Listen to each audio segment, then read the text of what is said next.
যে কিতাবে কোনো ভুল নেই, সন্দেহ নেই, সন্দেহের লেশ মাত্র নেই।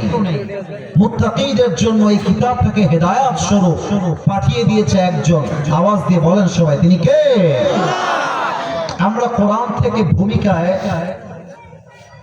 কলিজা সোনামণি নতুন নতুন আওয়াজ করা যাবে না, ওদেরকে একটু বিক্ষিপ্ত করা যায় না। ওরা একসাথে বসলে মারামারি করবেই। ওই যে ব্যাপারটা হচ্ছে কি, বিড়ালের সামনে আপনি মাছ রেখেছেন কিন্তু ঢাকনা নাই। বিড়াল বিড়াল খবরদার মাছ খাস না, ওটা যতই ওরা মাছ খেয়েই ছাড়বো। ওদেরকে একসাথে ডাকলে ওরা বদমাইশি করতে পারে। একটু তোমরা আলাদা হয়ে থাকো, আওয়াজ করো না। আর একটা আওয়াজ যদি পাই, খবর আছে বাবুর এক মিনিট, খবরদার তাকবীর দেন, নারে তাকবীর।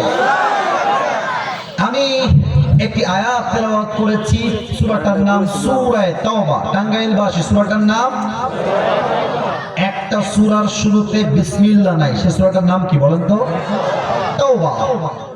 সূরা তাওবার 51 নম্বর আয়াত। বলেন সবাই, কত নম্বর আয়াত? 51। বলেন সবাই, 51 নম্বর আয়াত। আমি আয়াতটা তেলাওয়াত করছি, তরজমা হবে, তারপরে গিয়ে তাফসীর শুরু হবে। আউযু বিল্লাহি